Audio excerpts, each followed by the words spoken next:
Hey guys, welcome back, weary traveler, to another quiet journey into the mists of time. Settle in for a bit of calm, immersive history, designed to relax and soothe you as the world outside grows still. Tonight, we're stepping away from the glittering crowns of kings and the epic sagas of knights. We're not visiting the grand tournament grounds or the soaring cathedrals. Instead, we're venturing to a much grimmer place, a place of damp stone, flickering torchlight, and desperate whispers, the medieval court. But this isn't a court of noble pronouncements and chivalric codes. This is justice as seen from the dirt floor. We'll explore the harrowing, unpredictable, and often brutal world a peasant faced when they were accused of a crime. It was a world where your worth was measured by the land you didn't own, where the law was a weapon wielded by your betters, and where the line between innocence and guilt was often decided by superstition, fear, or the whim of a bored lord. Tonight, we uncover why it truly sucked to be a peasant in a medieval court.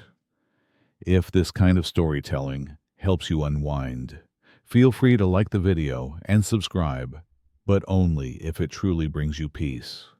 Now, dim the lights. Let your cares drift away as we journey back to a time when survival was a daily battle, and justice was just one more thing to survive. Let the story begin.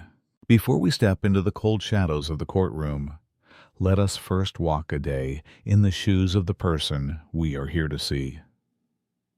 Imagine a man named Thomas. His world is small, defined not by clocks or calendars, but by the slow turning of the seasons and the distant tolling of the church bell. For Thomas, life is a relentless, unending cycle of backbreaking labor, his days beginning before the sun and ending long after it is set. He's a peasant, a serf, a man bound to the land his lord owns. He does not own the fields he plows with a crude wooden plow, the damp thatched hovel he sleeps in, or even the stone mill where he must pay to have his meager grain ground into flour. These all belong to the Lord, and for their use, he pays with his sweat, his harvest, and his silent, unquestioning obedience. His existence is a constant, quiet struggle against the specters of famine, the ravages of plague, and the unpredictable whims of his betters. The line between survival and starvation is perilously thin, a delicate thread that could be snapped by a single failed harvest or a winter that lingered too long. This is the landscape of his life, an unforgiving world of unrelenting hardship, where justice is not a right to be sought, but simply another force of nature to be endured, as arbitrary and as fearsome as a drought or a flood. It is a world that has already judged him by his birth, long before he ever committed a crime. Now, settle in, and imagine that Thomas has been accused of something. It is not a grand crime, not murder or treason. Perhaps his scrawny pig wandered into a neighbor's vegetable patch and ate their turnips. Or maybe he was caught collecting fallen branches in the Lord's wood, an act considered poaching. For this, he is summoned to the manor court. Forget any image you have of a grand building with stone pillars and balanced scales. The manor court is often just the great hall of the Lord's own house, a drafty space that smells of wood smoke, wet dogs, and stale ale. The judge is the Lord himself, or, more likely, his steward, a man whose primary loyalty is to his master's profit, not to some abstract concept of fairness. The jury, if there is one, is made up of other peasants, men from the village. They are his peers, yes, but they are also men who know the cost of displeasing the Lord. They look down at their feet, avoiding his gaze, their faces etched with the same fear that grips his heart. Here, justice is swift and personal. There are no lengthy arguments. Fines are the common currency, but not in coin, which Thomas has almost none of. Instead, he will pay in goods a healthy chicken, a sack of precious grain, or, most likely, in days of unpaid labor, forcing him to neglect his own land to serve the Lord's. This is justice at its most intimate, a system designed less to discover the truth and more to reinforce the rigid, unshakable hierarchy of his world. But what if the accusation is more serious? Let your mind drift to a darker possibility. What if Thomas is accused of stealing a silver chalice from the village church, or of taking a deer from the Lord's private forest, a crime against the king himself? For this, the simple manor court is not enough. He would be cast into a far more terrifying system. He could be dragged before the royal court, where the king's justice is dispensed. Here, crimes are not simple torts. They are felonies. And the punishments are not fines. They are pain and public shame, mutilation, branding, and death. Or perhaps he might face the ecclesiastical court, the court of the church, where the crimes are not against men, but against God. Here, the accusations are of heresy, witchcraft, or blasphemy. To a simple, uneducated peasant like Thomas, these courts are the stuff of nightmares. They are held in distant towns, run by powerful bishops and clerks who speak a different language literally. They spoke in Latin and followed laws he could never hope to understand. To be summoned to one of these courts was to be swallowed by a machine. It meant being torn from his world and thrown into the chilling, damp, and pestilential rot of a dungeon cell, knowing that the outcome of his trial had almost certainly been decided long before he arrived. And as Thomas stands before his accusers, whether it's his local lord, a royal judge, or a bishop in his robes, we must settle into the most chilling truth of all: he has no rights as we would understand them today. The comforting bedrock of modern justice, the principle of innocent until proven guilty, was a foreign concept, an idea that was still centuries away. In his world, a formal accusation was, in itself, a heavy stone of guilt, and the burden was on him to prove his innocence, an almost impossible task. There were no lawyers to argue his case. He stood utterly alone, armed with nothing but his own words. Evidence was not a matter of facts, but of oaths. His word against the word of a nobleman was like a whisper against a howling gale. Witnesses could be bribed or intimidated by a lord's glare. A personal grudge could be turned into a fatal accusation with terrifying ease. This system was not a search for truth. It was a ritual of power. It was designed from the ground up to maintain the rigid social order. And that order was built on a foundation of absolute authority for the few and absolute vulnerability for the many. His trial, if you could call it that, was not a process to find justice. It was a public spectacle to confirm his utter powerlessness. Let us return to our peasant, the man we have come to know as Thomas. The journey that will lead him to the cold, unforgiving floor of a courtroom does not begin, as one might imagine, with a dramatic crime. There is no masked bandit in the dead of night, no glint of steel from a stolen sword. It begins, as most troubles in the medieval world did, with something small, something quiet, and something profoundly bitter. Imagine a late summer afternoon. The air is heavy, thick with the sweet scent of curing hay and the lazy, persistent hum of flies. Thomas is at work on a strip of land, one of many narrow ribbons of earth that constitute the great open field of the manor. For generations, his family has worked this very soil. The boundary between his plot and that of his neighbor, a man named William, is marked by a single, weathered stone, half swallowed by the earth, its surface softened by 1,000 rains. For as long as anyone can remember, that stone has sat as a silent, unmoving witness to the toil of their fathers and their fathers' fathers before them. But this year, the rains came late and left early. The harvest looks thin, the heads of barley spare. In this world of scarcity, every inch of earth, every single stalk of grain is not just food, it is life itself. William, a man whose own children are pale and thin-cheeked, a man who feels the coming winter in his bones, has been watching that stone. In the troubled landscape of his mind, he has convinced himself that it has moved. Perhaps not by much, only a foot or so, but in a world balanced on the knife edge of survival, a foot of land represents another row of vegetables, a few more mouthfuls of coarse bread to see his family through the darkness of January. At first, he says nothing. He lets the thought take root, a dark seed of suspicion planted in the fertile soil of hardship and want.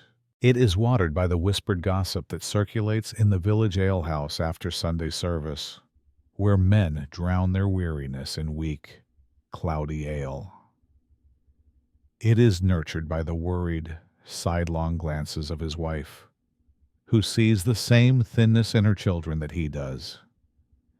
Did he see Thomas working late one evening, his back suspiciously turned to the boundary?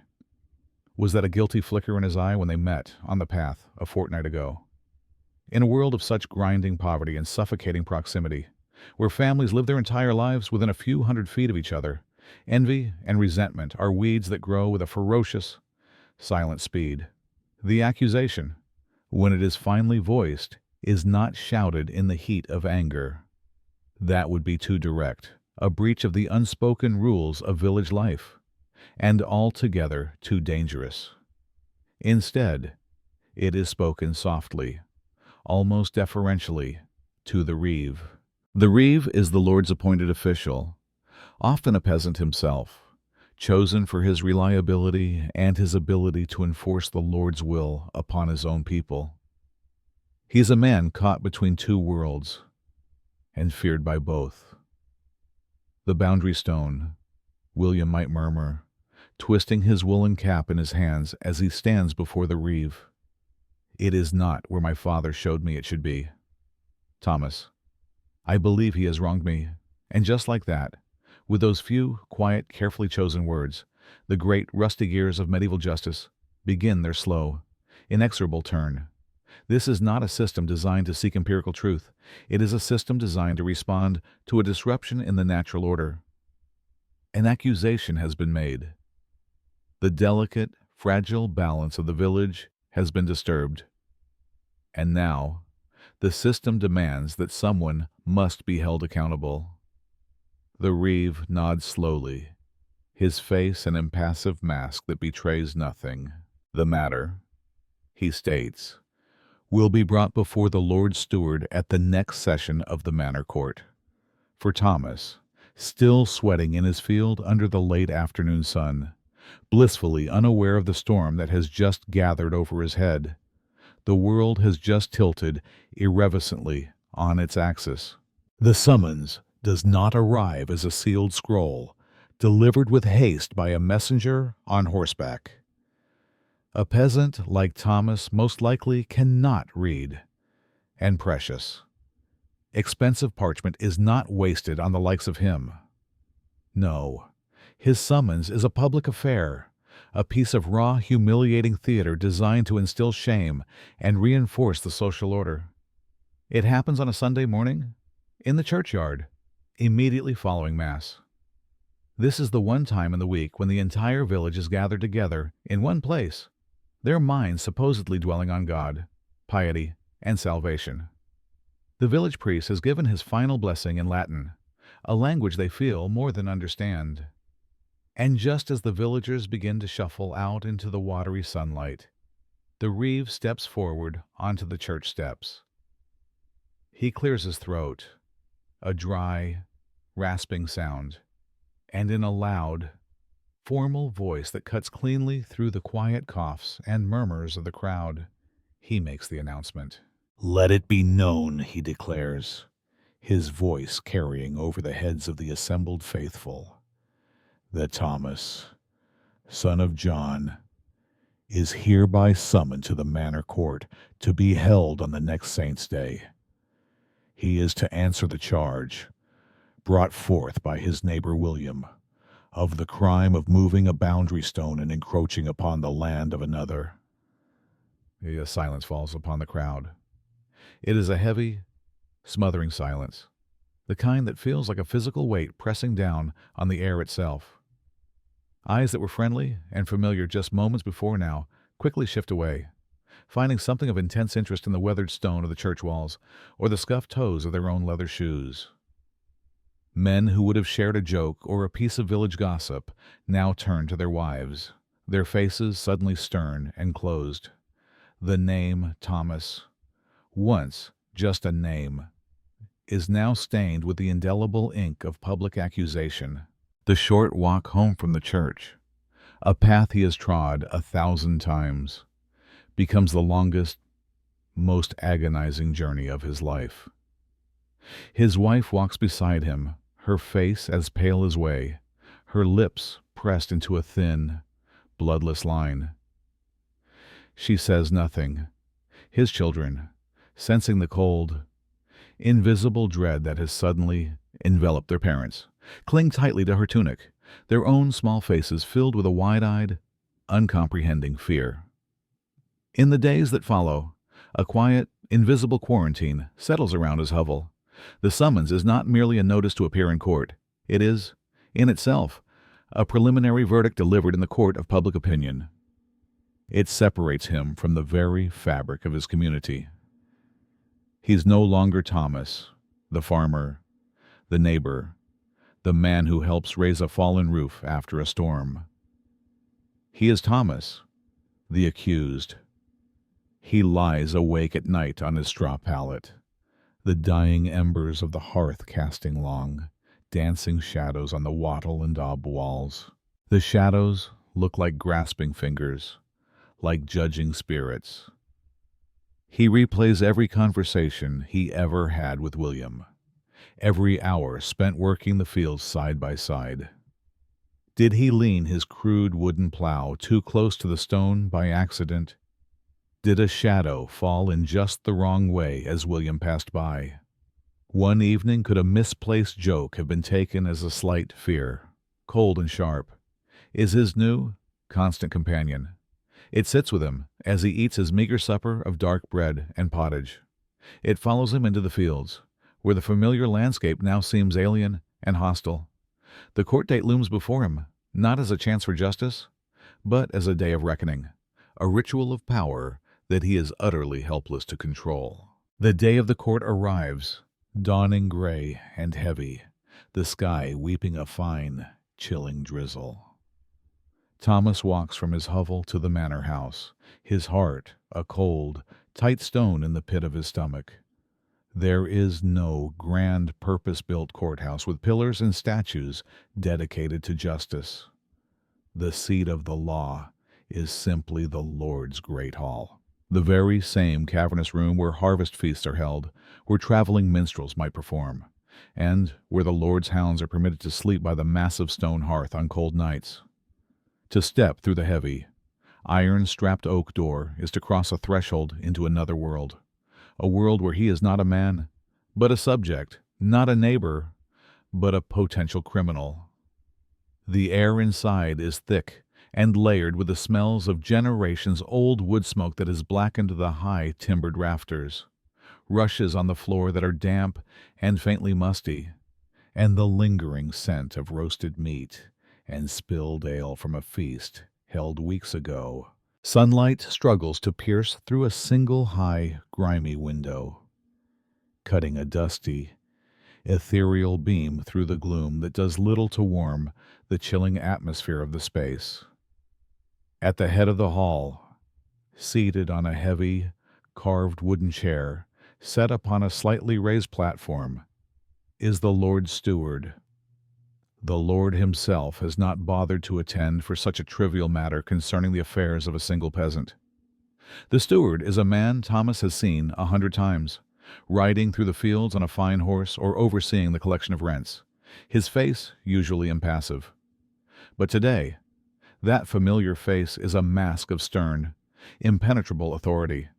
He is the embodiment of the Lord's power.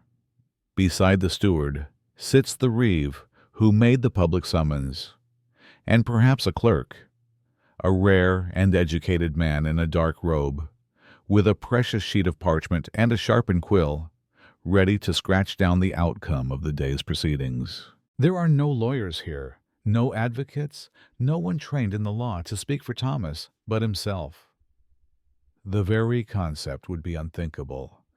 To one side of the hall, seated on a long, rough-hewn bench, are the jurors. These are the men from his own village, Walter the blacksmith, whose heavy, soot-stained arms can shoe a horse in an hour; Edmund the thatcher, whose hands are gnarled and calloused from a lifetime of weaving reeds into tight, waterproof roofs. Thomas has known these men his entire life. He has shared ale with them, celebrated saints' days with them, and stood with them in the churchyard to bury their dead. But today they will not meet his eye. Their gazes are fixed on the steward, or on the damp stone floor, their faces carefully, painfully neutral. They are not a jury of his peers in any true sense. They are a jury of his fellow tenants, men whose own precarious livelihoods, whose own precious strips of land, depend entirely on staying in the steward's good graces. They are here not to find objective fact, but to witness and ultimately ratify the Lord's will.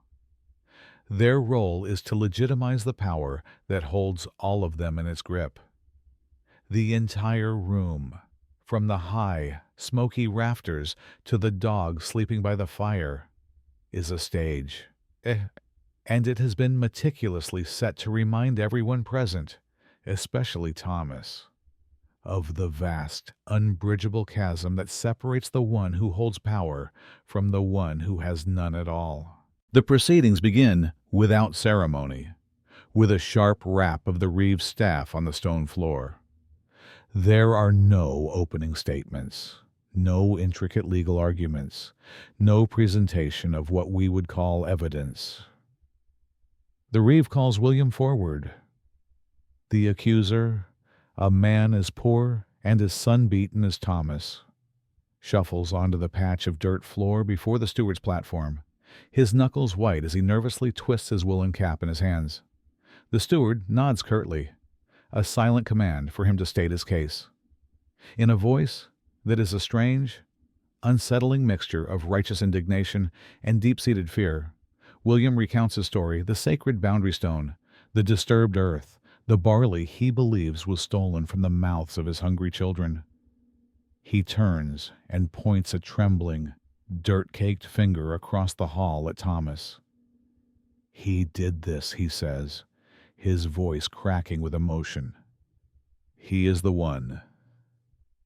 Then comes the pivotal moment of the trial, the fulcrum upon which this entire affair balances. A holy relic, perhaps a blackened splinter of wood, said to be from a saint's cross, or a saint's knucklebone, is brought forward by the village priest. It is kept in a small, carved wooden box, and its presence fills the hall with a palpable sense of spiritual gravity. William is instructed to place his hand upon it. His eyes close. His lips move in a silent prayer, and he swears a solemn oath to God, to the saints, and to all of a vengeful heaven that his accusation is the truth. Now, it is Thomas's turn. He is called to stand in that same desolate spot, the silent judgment of the entire room pressing down on him like a physical weight. The steward looks down from his perch, his expression unreadable, his eyes cold and distant. What say you to this accusation, Thomas?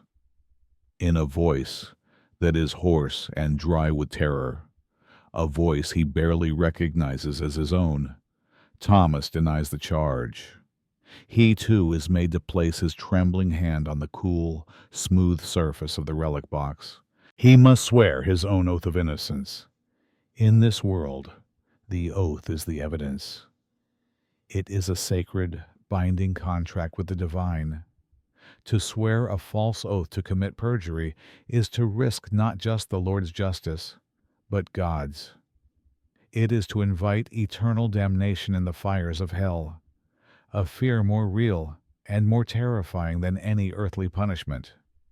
But this oath is also his only defense. His word, his soul, against William's. In some courts, a man in Thomas's position would not even be allowed to swear alone. He would be required to find oath helpers. These would be other villagers, sometimes as many as 12, who would be called upon to step forward and swear. Not that he was innocent of the crime, but that his oath was clean, and that he was known to be a man of good and honest character. Imagine the unspeakable terror of that task. Turning to the faces of your neighbors, pleading with your eyes for them to stand with you, to risk the quiet, lasting displeasure of the steward by publicly taking your side in a feud. Who would dare? Thomas looks to the bench where the jurors sit. He sees Walter the blacksmith, a man who needs the Lord's business, shoeing his war horses to feed his own family. He sees Edmund the thatcher, who knows the steward could deny him the lucrative job of rethatching the manor roof. Every man in the room is locked in his own silent, frantic calculation of risk. And in their averted eyes, Thomas sees his answer. He is truly, profoundly alone. The jury will now deliberate, but they will not be weighing facts about a stone. They will be weighing reputations, weighing fear, and weighing the invisible currents of power that flow through the great hall. And the verdict will have very little to do with justice at all. Let us imagine, for a moment, that the silent, agonizing tension in the great hall has finally broken. The jury of Thomas's neighbors, their faces grim and unreadable, have delivered their view. In truth, it is the steward's view they are merely echoing, a conclusion that was likely decided before the first oath was even sworn. The steward, having listened to the oaths and the carefully non-committal murmurs of the jury, now prepares to deliver his judgment. He does not rise from his heavy chair. He has no need to. His authority is absolute and fills the room from his seated position on the raised platform. He clears his throat, a dry, rasping sound, and the hall, which had been filled with a low, anxious hum of whispered speculation, falls utterly silent. The only sound now is the steady crackle of the fire in the great hearth and the frantic, bird-like beating of Thomas's own heart against his ribs. The court finds, the steward begins, his voice flat and devoid of emotion, a tool of administration rather than justice, that Thomas, son of John, did willfully and with malice move the boundary stone of his neighbor, thereby stealing land and harvest that was not his. The words hang in the heavy, smoky air, each one a hammer blow against Thomas's soul. There is no compassionate explanation given, no eloquent summary of the so-called evidence. The decision is final, as unchangeable as the stone walls of the hall itself. Thomas feels his legs grow weak, the dusty beam of sunlight from the high, grimy window seeming to mock him with its warmth. Across the hall, he sees William, his accuser. There is a flicker of grim satisfaction on the man's face, but it is quickly replaced by something that looks more like simple relief. For him, the dispute is over. The order has been restored. He will get his strip of land back. Now comes the punishment.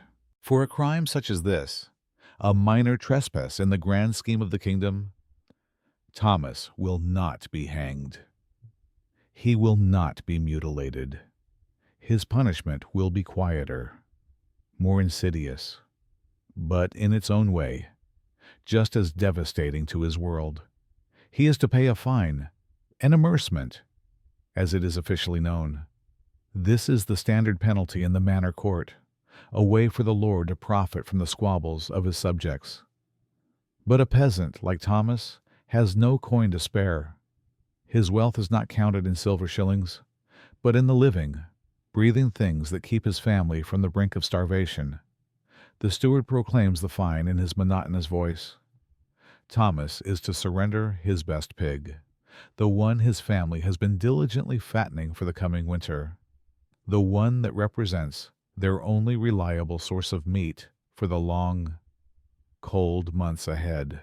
Furthermore, he must forfeit 2 full sacks of his precious barley harvest to his neighbor William, as compensation for the land he supposedly stole. And finally, as a penalty to the Lord for disrupting the peace of the manor, he must perform 6 full days of boon work unpaid, compulsory labor on the Lord's own fields.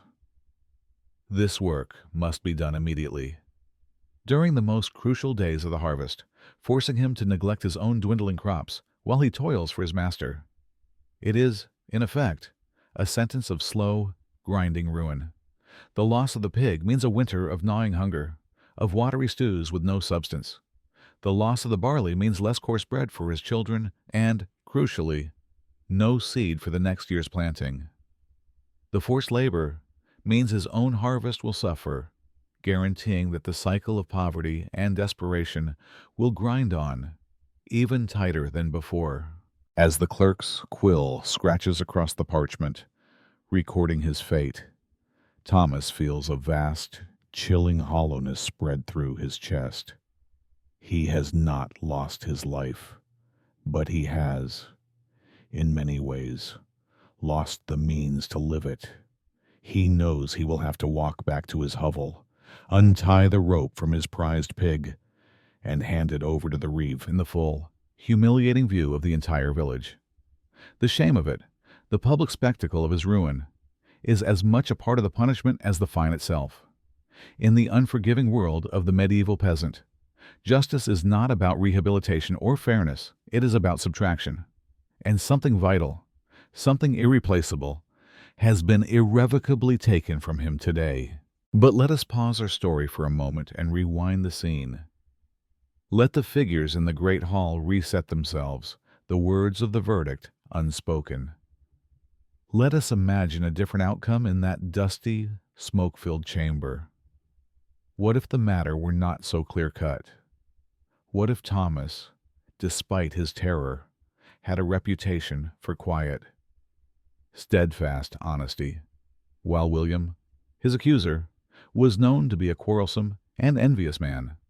What if the jury of peasants, in a rare, fleeting moment of collective courage or simple, stubborn disagreement, found themselves deadlocked, unable to declare with certainty whose oath was the cleaner one? Or, let us imagine the crime itself was more serious, the theft of a valuable tool from the Lord's own workshop, or an accusation of arson where there were no witnesses to be found. In such a case, where the fallible judgment of men faltered and the path to truth was lost in fog, the medieval mind would turn to a higher, more terrible authority. When the steward, a practical man concerned with rents and harvests, finds himself in a position where any verdict he delivers could sow further discord, a new and terrifying phrase enters the proceedings: God's judgment. The atmosphere in the hall, already thick with fear, shifts. The air grows colder, charged now with a different kind of dread, not just the fear of the Lord's earthly power, but the awe-inspiring fear of the divine. The steward might lean forward in his great chair, his voice dropping from its administrative flatness to a more solemn, almost priestly tone. The oaths of these men are clouded. He might declare to the hushed room, "Their truth is known only to Almighty God. Therefore, we will let God himself be the judge of this matter." This is the moment Thomas's blood would run truly cold. This is the invocation of trial by ordeal. The logic, to the medieval mind, was as simple as it was terrifyingly direct. They believed in an interventionist God, a deity who is not a distant, abstract creator, but an active participant in the affairs of men. They believed he would not stand by and allow an innocent soul to be wrongfully punished, nor a guilty one to escape their just deserts. Therefore, if an accused person were subjected to a dangerous, life-threatening test, God would perform a small, personal miracle to protect them from harm, thus revealing their righteousness to the world. If the accused were guilty, however, God would simply abandon them to their fate, letting nature take its brutal course as a clear and visible sign of their sin.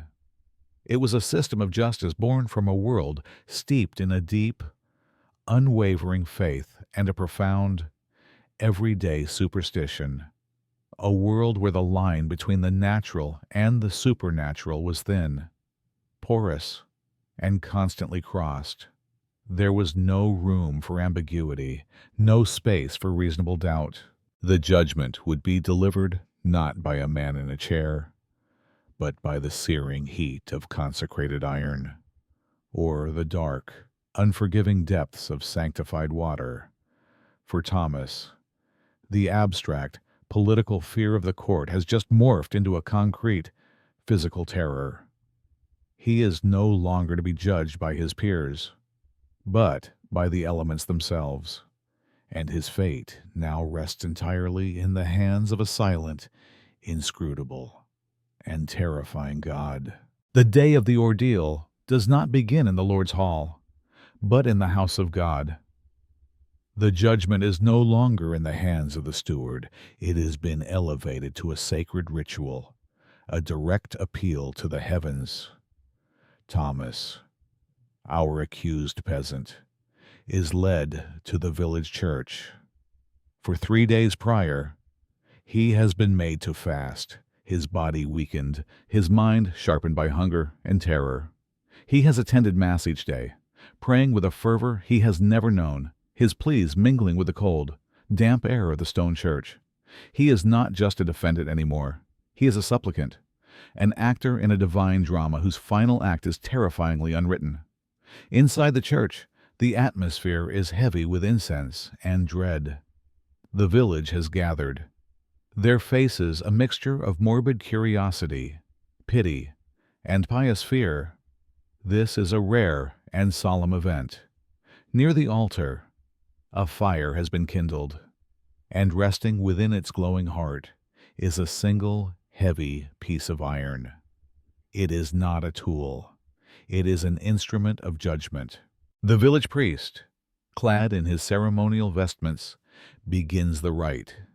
He chants prayers in Latin, his voice echoing in the hallowed space, sprinkling holy water upon the fire and the iron, beseeching God to make his will known through this vessel of searing heat.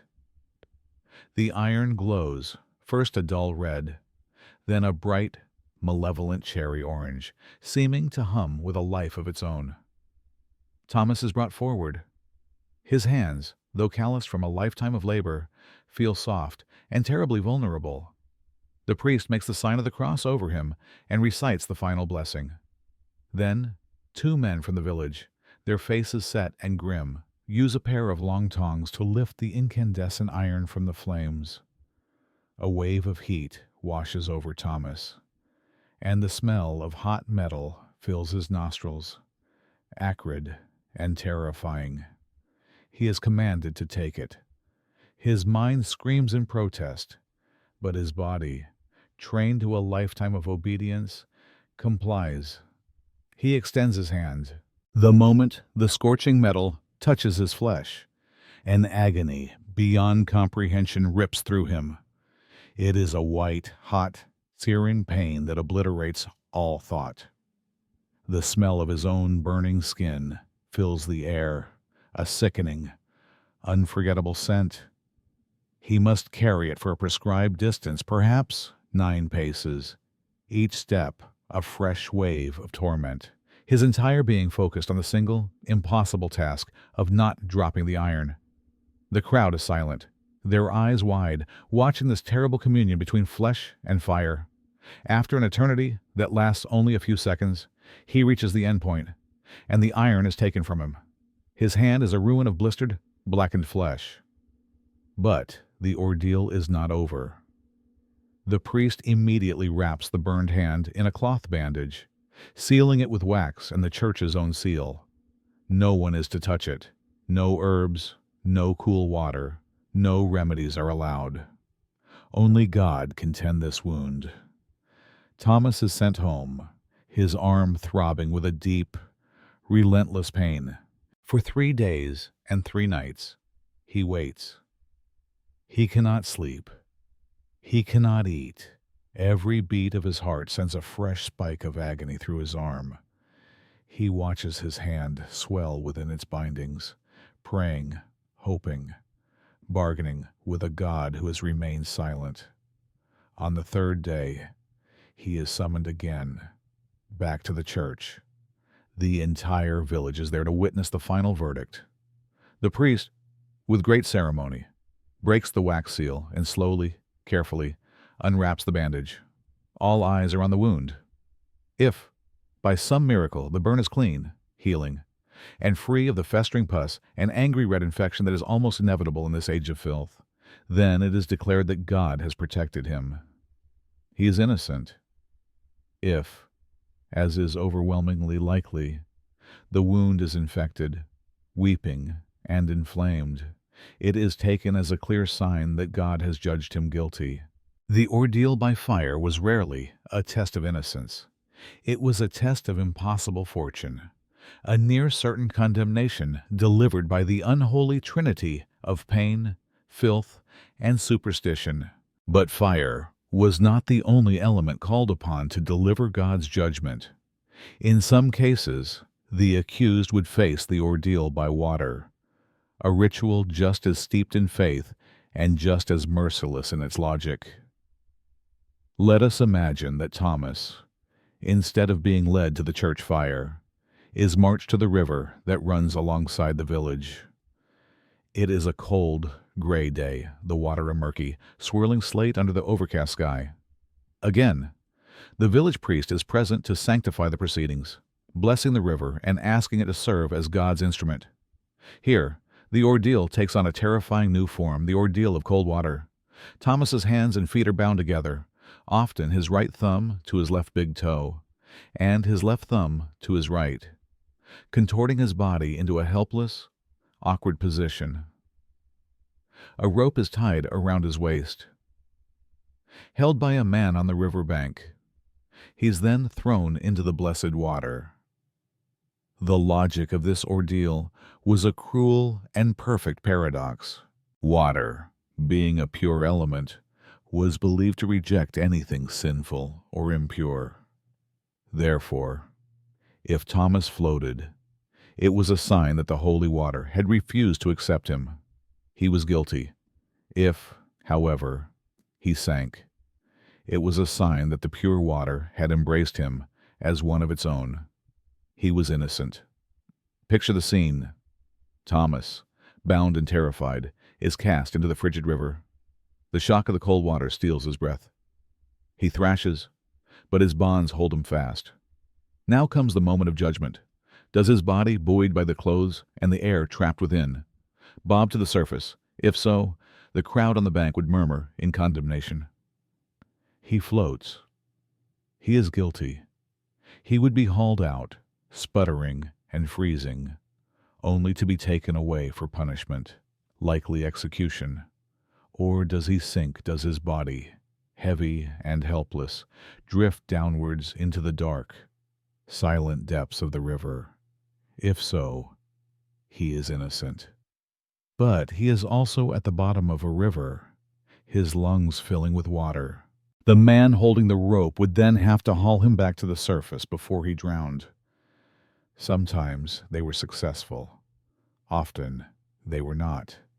It was a trial with no good outcome, a horrifying choice between condemnation and suffocation. And there was another, equally dreadful variation, the ordeal of hot water.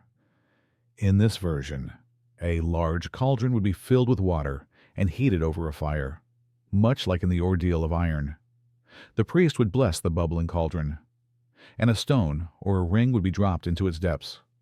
Thomas would be commanded to plunge his bare arm into the boiling water and retrieve the object. The searing pain would be instantaneous. The flesh of his arm boiled and scalded in a moment. As with the ordeal of fire, his arm would then be bound and sealed. The verdict would once again depend on the impossible 3 days later. Would the wound be clean and healing, or a festering, angry ruin? Whether by fire or by water, hot or cold, the principle remained the same.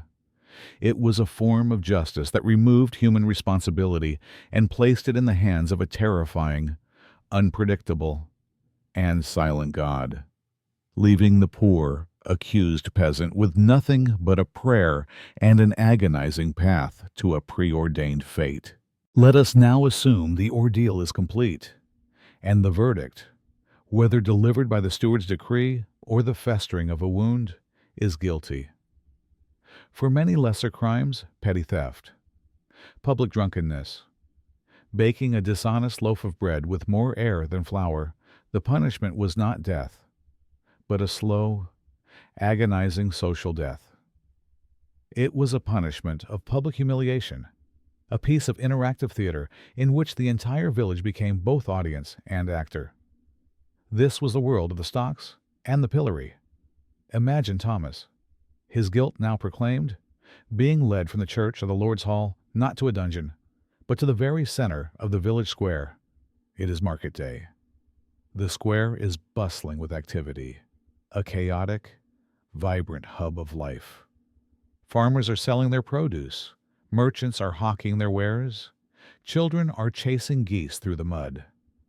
It is here, in the heart of his own community, that his shame will be put on display. In the center of the square stands a crude, heavy wooden structure. If his crime was minor, it will be the stocks, a low bench with hinged boards that lock his ankles in place, forcing him to sit, exposed and immobile. If his offense was deemed more serious, it will be the pillory, a more terrible device that stands upright, with holes for his head and hands, forcing him to stand bent and helpless, a human target for the scorn of his neighbors. He is forced into the device, the rough, splintery wood scraping against his skin. The heavy top board is slammed shut and locked, and there he is, trapped. At first, there are just stares. People stop their bartering to look, their faces a mixture of emotions. Some show pity, a fleeting sadness for a man they know. Others show a kind of grim satisfaction. Justice, in their eyes, is being served. But soon, the mood shifts. The anonymity of the crowd emboldens them. A child, daring and cruel as children can be, throws a handful of mud that spatters against Thomas's cheek. A laugh ripples through the crowd. The spectacle has begun. Soon, others join in. Rotten vegetables from a nearby stall, spoiled and soft, are hurled at him. A mushy cabbage hits his shoulder. A rotten turnip glances off his head. The jeers and insults start, a chorus of mockery. He cannot defend himself. He cannot wipe the filth from his face. He cannot even swat away the fat, buzzing flies that are drawn to the stench of the refuse clinging to his clothes and skin. He can only stand there, or sit there, and endure it. The sun beats down on his unprotected head. Or a cold rain soaks him to the bone. His muscles cramp and scream in protest from being locked in one unnatural position for hours on end. Thirst becomes a torment, his tongue thick and dry in his mouth. Time loses all meaning. It stretches and collapses, measured only by the next insult, the next rotten apple that strikes his chest. This punishment could last for hours, or, in some cases, for days. It was a slow, deliberate stripping away of a person's dignity, a ritual designed to burn the memory of shame so deeply into their soul, and into the memory of the village, that the lesson would never be forgotten. He was no longer a man. He was a living monument to the consequences of transgression. There were other ways the body could be used as a canvas for justice, ways that left more than just the stain of shame. For crimes deemed more severe than petty nuisance for repeated theft. For vagrancy, for poaching, the punishment often took the form of flogging. This was not a punishment hidden away in a dungeon, like the stocks. It was a public performance, a brutal spectacle designed to terrify and deter. Imagine the scene. Thomas, found guilty, is stripped to the waist, his thin tunic pulled roughly over his head. His hands are tied tightly to a wooden post in the center of the same market square. His back, pale and vulnerable, is now exposed to the eyes of the entire village. He can hear the crowd murmuring, the sound a low, anxious hum. He can feel the cold air on his skin, raising goosebumps. The man who will deliver the punishment is not always the Lord's guard. Sometimes it was a local official, or a man designated for the grim task. He holds the whip. It is not a simple strip of leather. It might be a cat-o'-nine-tails, a vicious instrument with multiple knotted cords designed to bite and tear at the flesh. Sometimes small, sharp pieces of metal or bone were woven into the tips to inflict the maximum amount of pain. The first blow is a shock, a line of pure, white-hot fire across his back. He cries out, his body arching against the ropes. The sound of the lash cutting through the air, a sharp whistle, is followed by the wet, sickening slap as it makes contact with his skin. The crowd collectively gasps. Then comes the second blow, landing just beside the first, and the third, and the fourth. The flogger works with a steady, rhythmic pace, laying open stripe after stripe. Soon the initial sharp pain melts into a single, all-consuming agony. His back becomes a ruin, a raw oozing checkerboard of welts and gashes. The skin splits, and blood begins to run freely, trickling down his back and staining his trousers a dark, wet crimson. He may try to stifle his cries, to hold on to some shred of dignity, but the pain is too immense, too overwhelming. His pleas for mercy are lost in the sounds of the whip and the morbid fascination of the crowd. The number of lashes was prescribed by the court 10, 20, sometimes more. Each one felt like an eternity. When it is finally over, he is untied, his body slumping forward, his back a bloody, unrecognizable mess of torn flesh. He is not offered comfort or aid. He must stumble back to his hovel, carrying the pain and the humiliation with him. The wounds, in this age without antiseptic or proper care, would almost certainly fester. But even if they healed, they would leave behind a permanent record of his crime, a network of thick, ropey scars on his back, a hidden map of his transgression that he would carry with him to his grave.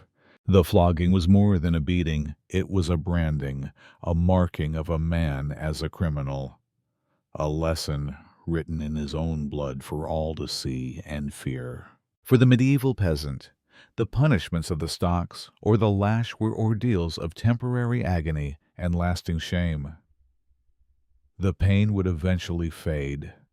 The public's memory would move on to the next spectacle, and the victim could attempt to resume their life, albeit under a cloud of disgrace. But for the repeat offender, or for the man who committed a crime deemed a more serious affront to the social order, like stealing something of significant value from the Lord or the church, the justice system sought a more permanent solution. It sought to turn the criminal's own body into a living, breathing cautionary tale, an indelible warning to all who saw them. This was the brutal logic behind mutilation and branding.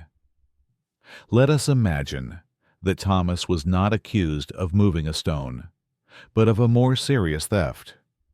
Perhaps driven by a winter of desperate hunger. He was caught stealing a sack of the Lord's grain or poaching a sheep from his flock. For this, a fine would not suffice. The court decrees that he will lose a hand.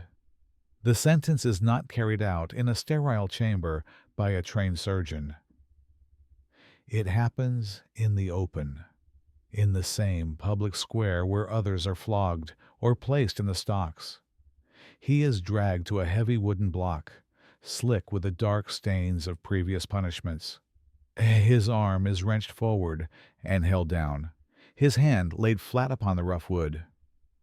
He can see the man assigned the task, often the blacksmith, or a burly guard approaching with a heavy, sharpened axe or a meat cleaver. There is a moment of pure, crystalline terror, a silence where the world seems to stop.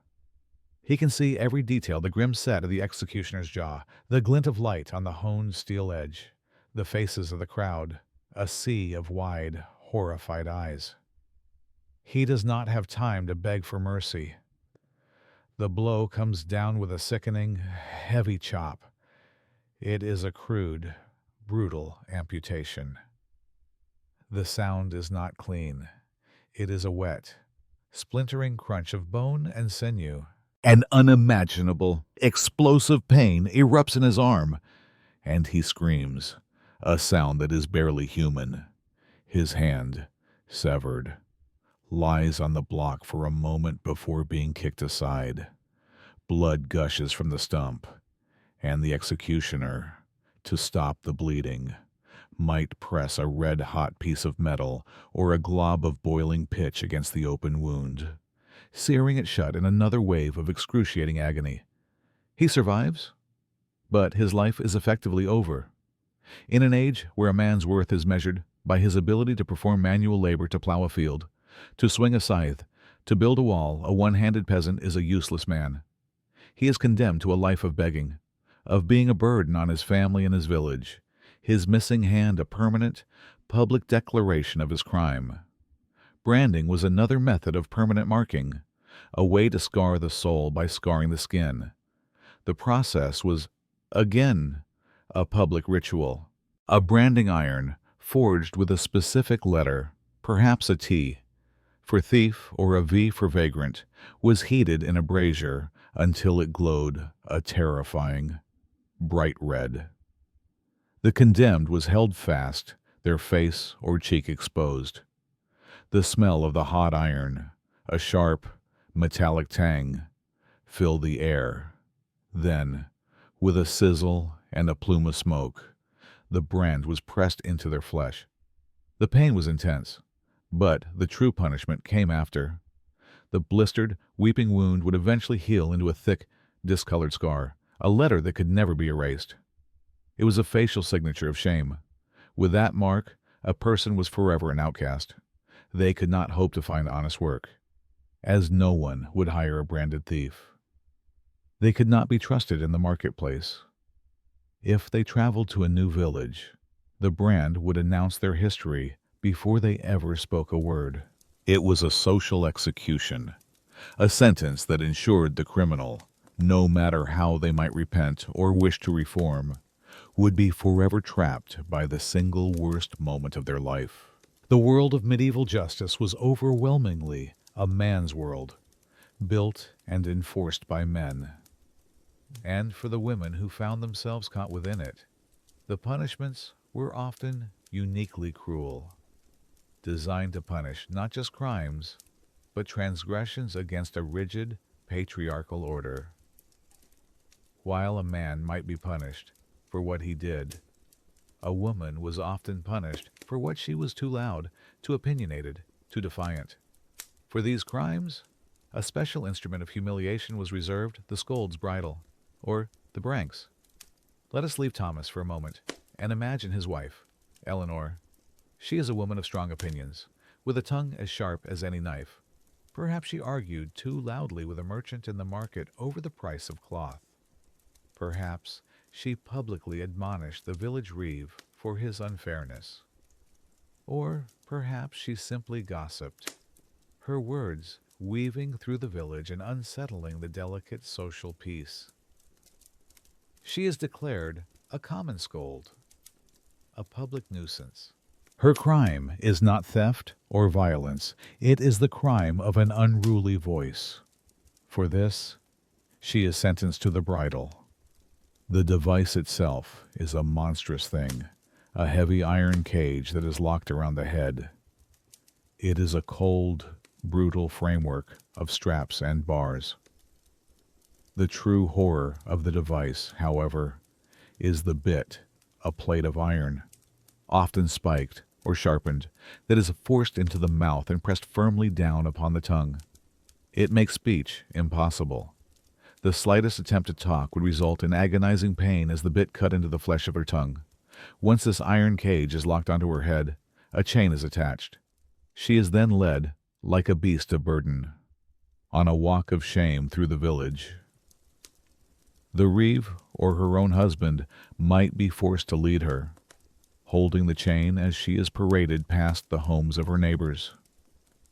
Imagine the profound, soul-crushing indignity of this procession.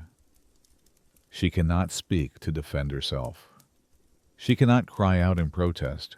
She can only stumble along, the heavy weight of the iron pressing down on her head and shoulders, the cold, metallic taste of the bit filling her mouth. Her neighbors come out of their hovels to watch. Some jeer and laugh, enjoying the downfall of a woman they considered haughty. Others, especially the women, watch in a grim, fearful silence, knowing that they too could suffer this fate for a single, unguarded word.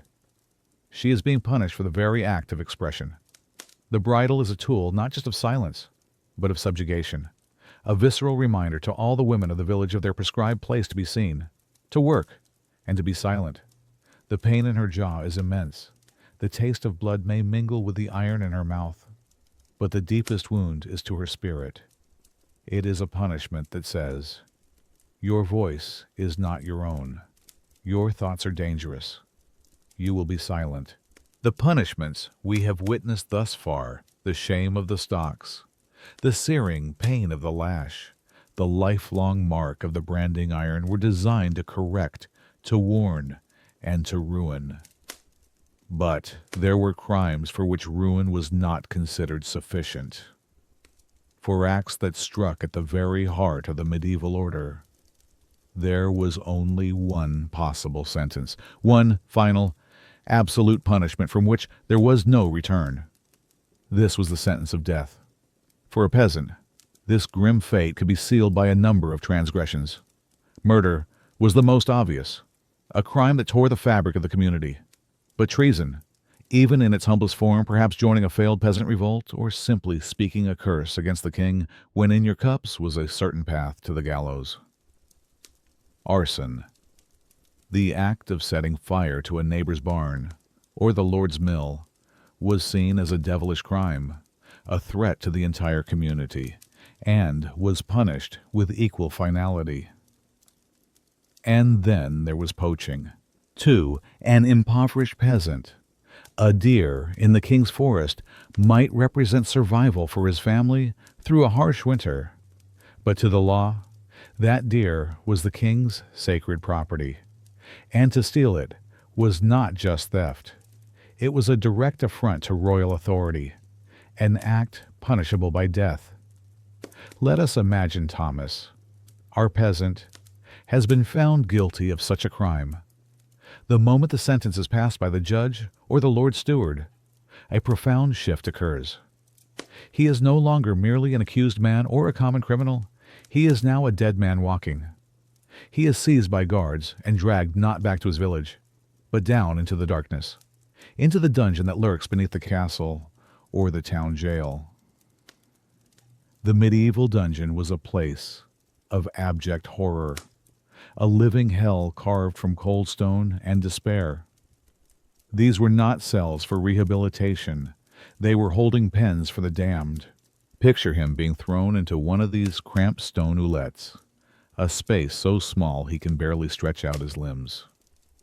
The heavy oak door, banded with iron, slammed shut, the sound echoing with a terrible finality, plunging him into near total darkness. The only light might be a single, anemic shaft filtering through a tiny barred slit high up the wall, too high to see out of. The air is a noxious cocktail of unwashed bodies, human waste from overflowing chamber pots, and the damp, earthy smell of mold and decay.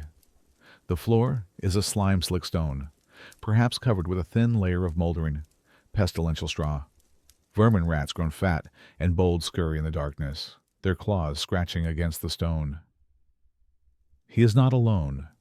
He might be huddled together in the dark with other unfortunate souls, their ragged moans and desperate, weeping prayers the only soundtrack to his waiting. The damp chill of the stone seeps into his bones, a cold that no amount of shivering can ward off. Days and nights blur into one long, undifferentiated twilight of misery.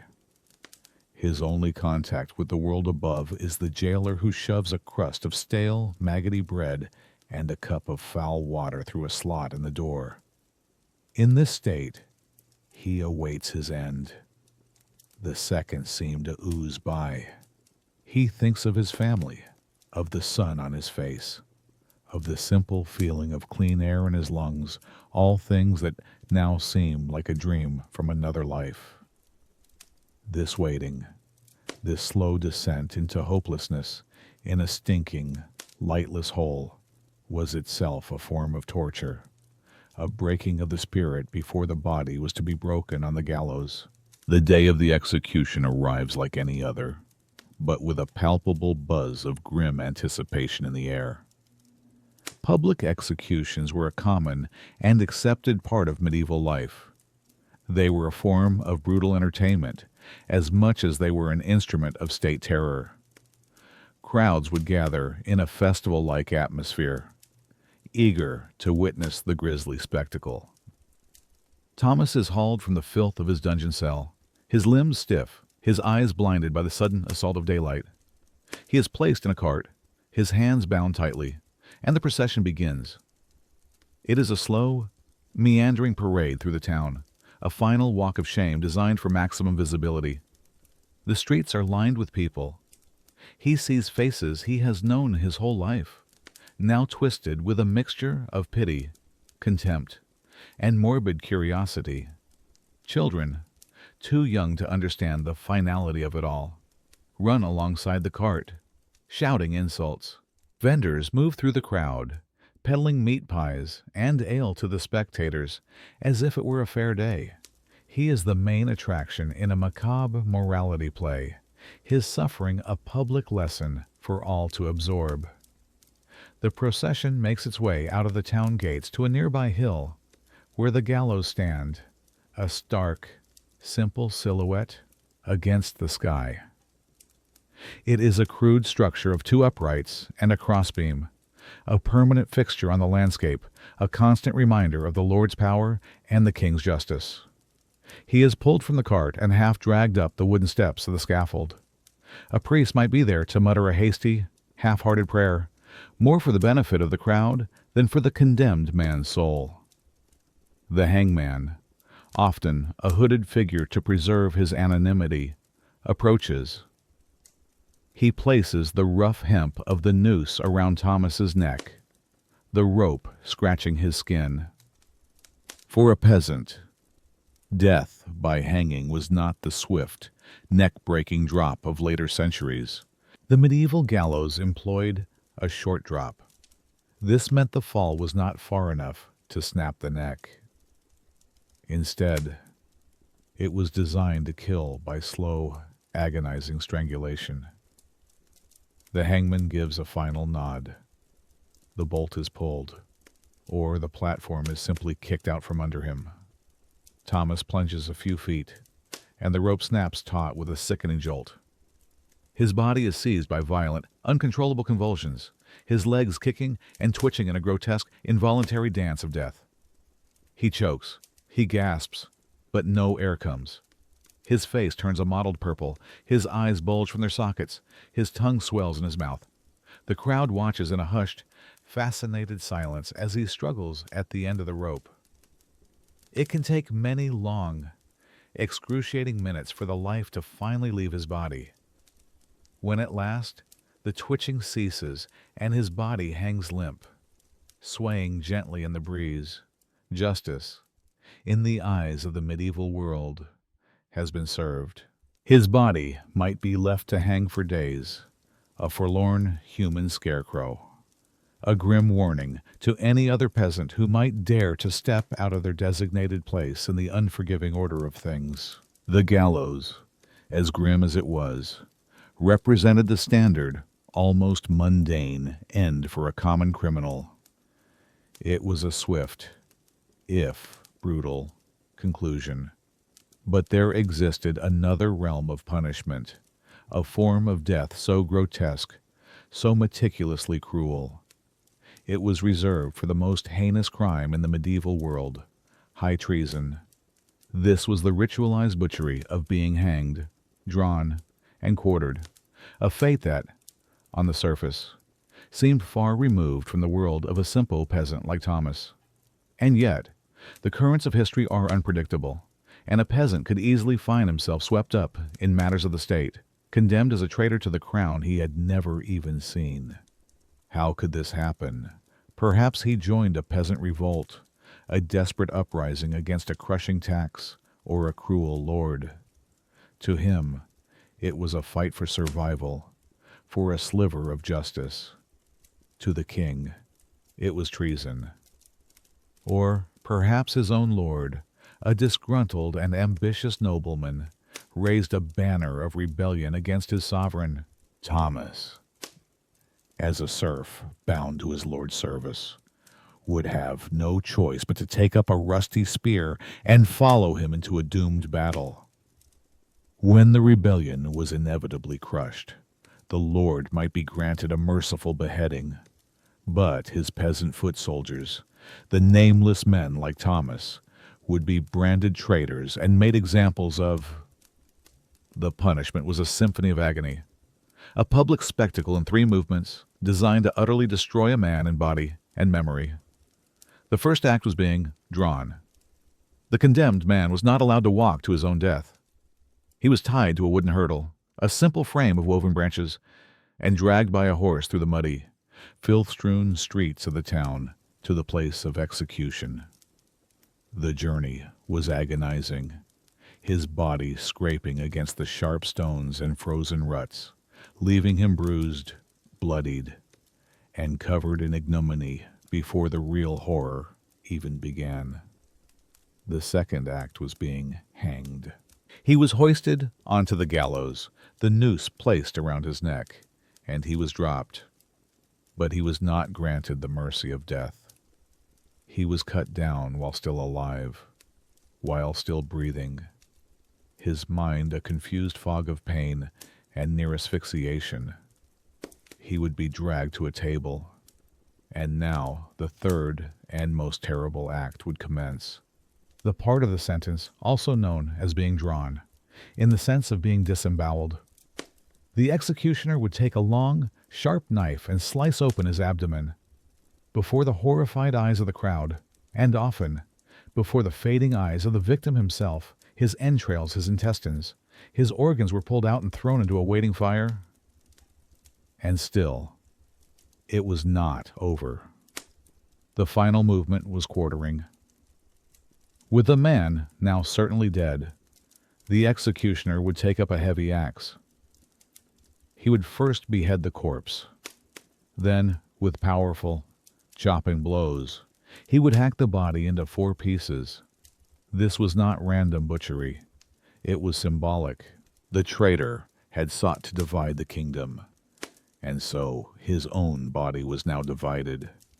The preserved head and the 4 bloody quarters would then be paraded and mounted on spikes above the main gates of the city, or sent to the 4 corners of the realm. They were a hideous, rotting warning, a long-lasting testament to the absolute power of the king and the unimaginable fate that awaited any, from the highest lord to the lowliest peasant, who dared to defy it. Beyond the justice of kings and lords, there was another, Even more terrifying jurisdiction, the justice of God, as interpreted by the Church. And for the crime of heresy, of thinking the wrong thoughts or believing the wrong things about God, a special kind of death was reserved. It was a death of purification, of cleansing, a death by fire. A peasant like Thomas, illiterate and unlearned in the complex Latin theology of the Church, might seem an unlikely candidate for a heretic. But heresy was a wide net, and it often caught the poor and the powerless. Perhaps he questioned the tithes he was forced to pay to a wealthy, corrupt priest. Perhaps his village was swept up in a new, unapproved religious movement that preached poverty and equality. Or, even more likely, perhaps an old woman in his village, a widow who lived alone and knew the ancient secrets of herbs and folk remedies, was accused of witchcraft. In a world haunted by the ever-present specter of Satan, any misfortune a crop failure, a sick child, a cow that gave sour milk could be blamed on malevolent magic. A personal grudge or a simple misunderstanding could escalate into a formal accusation. Once accused, the victim was subjected to brutal interrogation, and under torture, they would confess to anything dancing with the devil, casting spells, consorting with demons. For this, the only sentence was the purifying flame of the stake. Imagine the scene. The condemned, perhaps the old woman from the village, is led to the town square, where a tall wooden post has been driven into the earth. Around its base, bundles of dry firewood and tar-soaked logs are stacked high. She is tied securely to the post, her hands bound, a look of bewildered terror or stoic resignation on her face. A priest makes one final, dramatic attempt to make her recant, to save her mortal soul even as her body is condemned. Whether she confesses or remains defiant, the result is the same. The executioner approaches with a lit torch. He touches it to the kindling. At first, the flames are small, licking tentatively at the dry wood. Then, with a roar, the pyre erupts into a column of fire. The heat is immense, driving the crowd back. The smoke is thick and black, choking the air. The woman's screams are high and shrill, almost inhuman. As the flames reach her, her clothes igniting, her skin blistering and blackening in the intense heat. The smell of burning hair and flesh, a sickeningly sweet and acrid stench, fills the square. The crowd watches, a mixture of righteous fury and primal fear on their faces. They are watching not just an execution, but an exorcism, a violent purging of evil from their community. Her agonized cries eventually weaken, turning to feeble moans as the searing smoke fills her lungs and her vocal cords are destroyed. Finally, she falls silent. The fire continues to rage, consuming her body until all that is left is a charred, twisted corpse slumped against the stake, a grim sacrifice to the fears of a dark and superstitious age. We have walked a grim path with our peasant, Thomas, witnessing the terror of a system designed to crush the powerless. Yet, within this landscape of hardship, there existed another layer of vulnerability, another class of individual for whom the scales of justice were even more heavily weighted against them. As difficult as it was to be a peasant man caught in the gears of medieval law, it was often far worse to be a woman. The justice system, built by and for a patriarchal world, reserved a special kind of cruelty for its female subjects, punishing them not only for their alleged crimes, but for the very fact of their womanhood. Beneath the grim, pious veneer of medieval society, dark currents of suspicion, superstition, and misogyny often flowed, sweeping untold numbers of women into the maw of justice. In the eyes of the law, a woman was rarely considered an independent person. She lived her life as the legal property of a man, first her father, then her husband. Her testimony in court was often valued at half that of a man's, if it was valued at all. She had little to no control over land or inheritance, a state of perpetual economic vulnerability that made her an easy target. A widow who inherited a small plot of land might suddenly find herself accused of witchcraft by a male relative who coveted her property. A young woman who refused the advances of a powerful man might find her reputation destroyed by spiteful accusations of unchastity.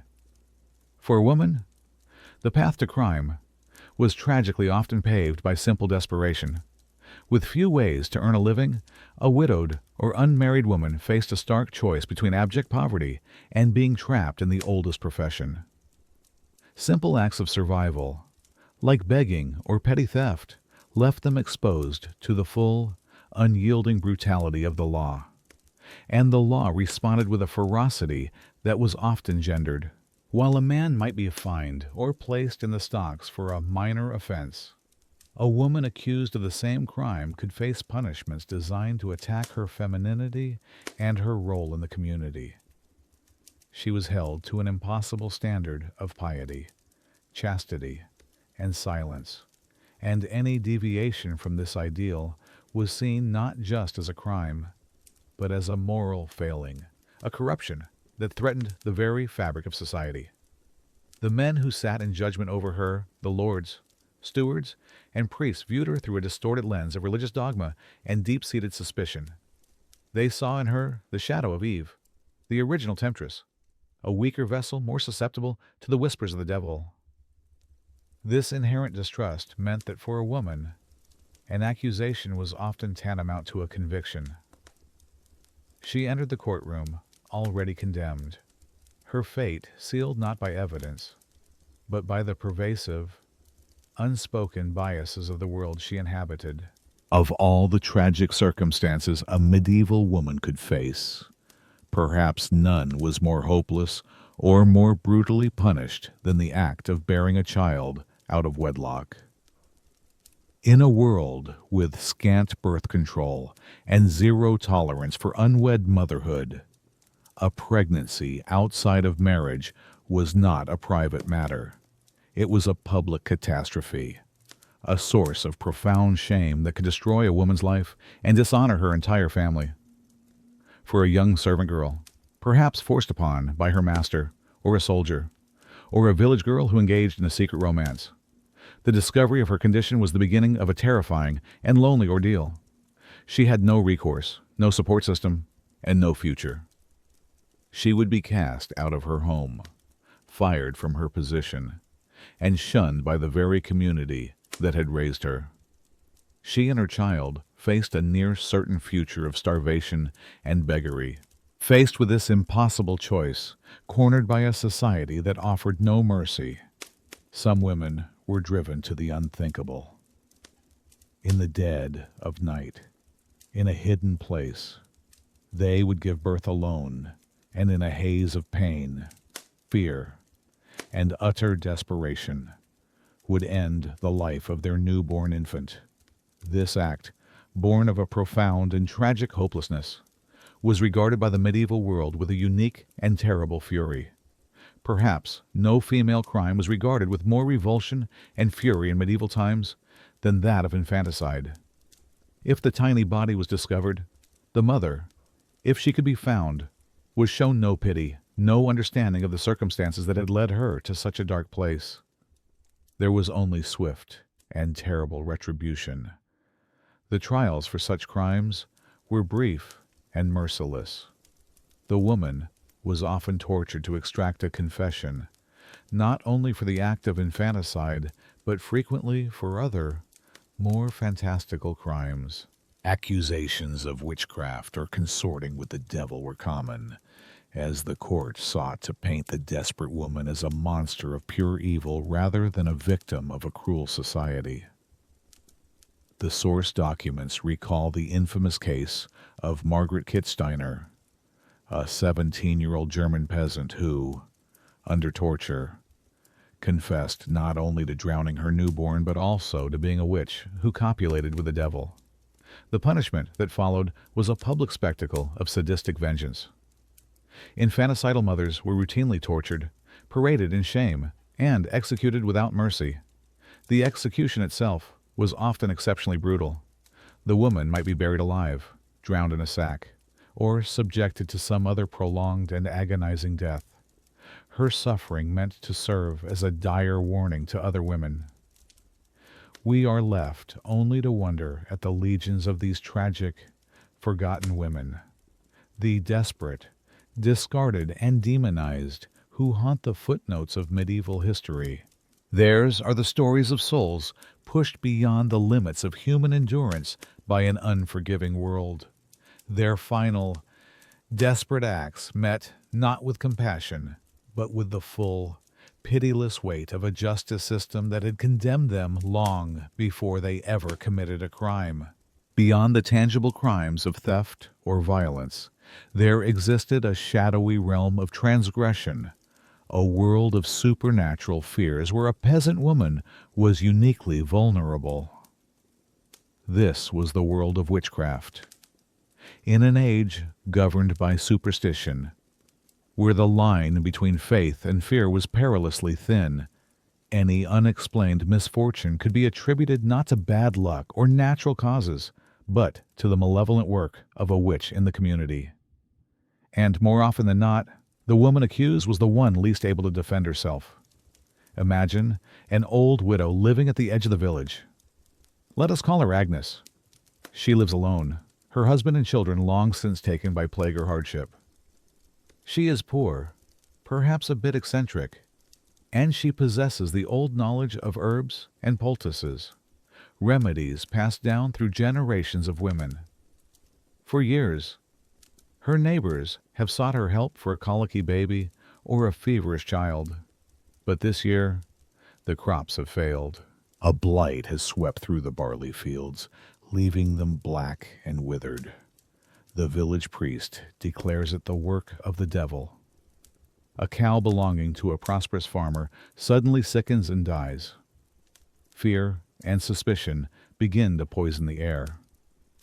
Eyes turn towards Agnes. Her knowledge of herbs, once seen as helpful, is now recast as sinister.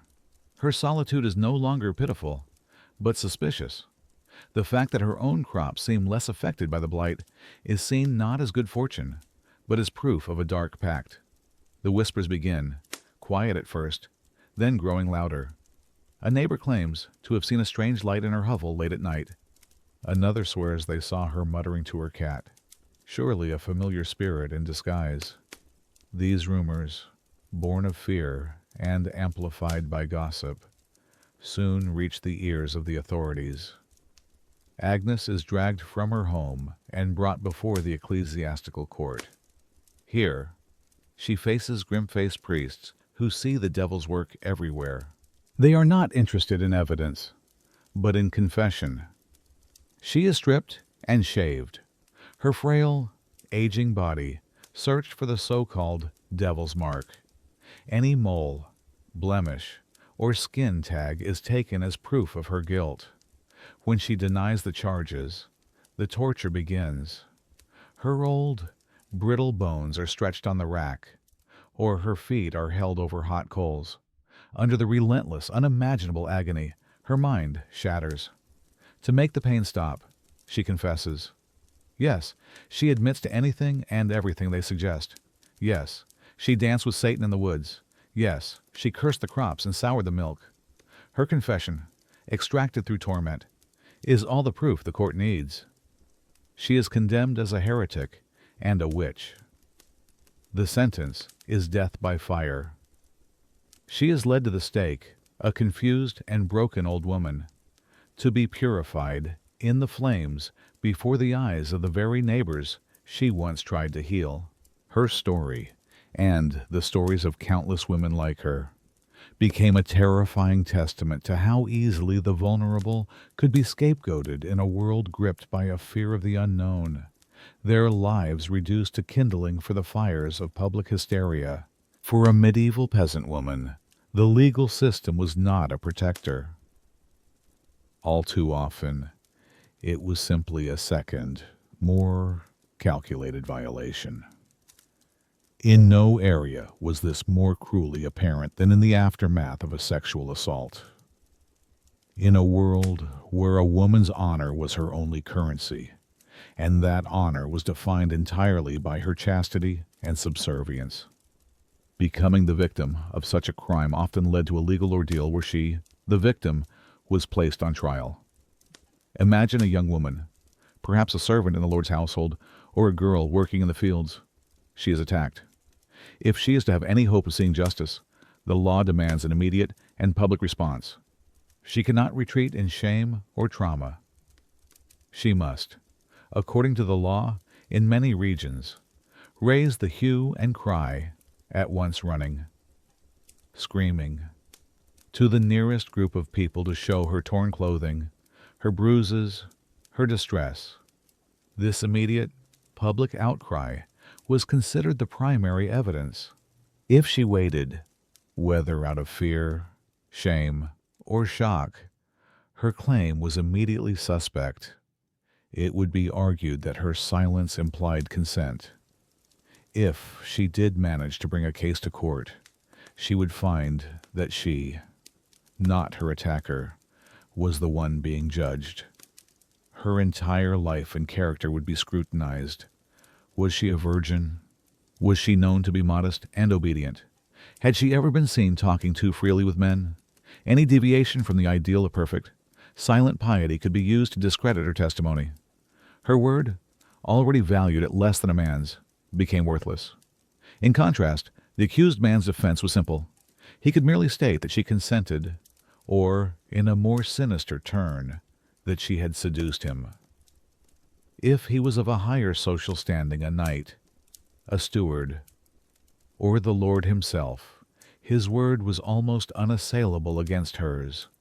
The consequences of a failed accusation were devastating for the woman. She could be charged with making a false claim, a serious crime. For this, she could be flogged, shamed in the stocks, or fined heavily, further ruining her and her family. She would be branded by the community as a liar and a woman of loose morals, making her an even more likely target for future abuse. The system created a terrifying catch-22. To stay silent was to suffer alone. But to speak out was to risk public ruin and punishment. The law was not designed to protect her body or her dignity. It was designed to protect the property rights of men, of her father, or her husband. The crime was seen less as a violation of her person and more as damage to a man's property. For the countless, nameless women who suffered this brutal reality, the courtroom offered no sanctuary. It was just another room where a man's power could be used to silence her. This time, under the grim and unassailable banner of the law. Not every peasant, when faced with the cold certainty of the Lord's justice, chose to walk meekly to the courtroom or the gallows. For some, the fear of a preordained conviction, the terror of the ordeal, or the finality of the hangman's noose was too much to bear. For these desperate souls, there was another option, a choice as dangerous as any judgment to flee, to run, to abandon their world and become an outlaw. This was not a decision made lightly. It meant leaving behind family, the only strip of land they had ever known, and the entire social fabric of their existence. It was an act of trading one kind of prison for another, larger one, the vast, unforgiving wilderness of the medieval world. The man who fled justice became, in the chilling legal term of the age, a wolf's head. This meant he was no longer considered a man under the protection of the law or the church. He was a beast to be hunted. Anyone could kill him on sight, without penalty, and in some cases, even for a reward. His life became one of constant motion and gnawing fear. He would haunt the wooded roads and the dense, dark forest that lay between the manors and towns. He was a hunted man, sleeping in hollow logs or thickets of thorns, his bed the cold, damp earth, his roof the canopy of leaves. Hunger was his constant companion. He survived by whatever means he could, his moral compass eroded by necessity.